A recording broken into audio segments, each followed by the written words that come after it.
Pegawai kontrak di Rumah Sakit Umum Daerah Kabupaten Karangasem disinyalir tidak menerima gaji selama 3 bulan.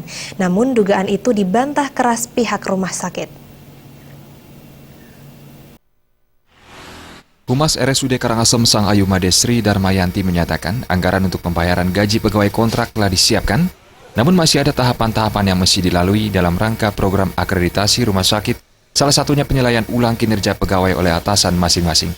Penilaian kinerja baru mulai dilakukan pada Januari 2016 lalu. Para pegawai kontrak diminta untuk aktif melengkapi berkas-berkas penilaian. Hal ini membuat gaji pegawai kontrak mengalami keterlambatan pembayaran.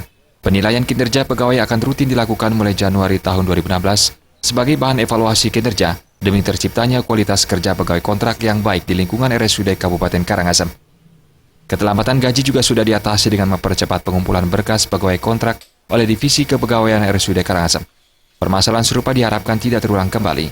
Menurut Darmayanti, koordinasi yang baik antara Divisi Kepegawaian dan pegawai kontrak diperlukan terkait berkas yang dibutuhkan agar ke depannya gaji tidak lagi mengalami keterlambatan.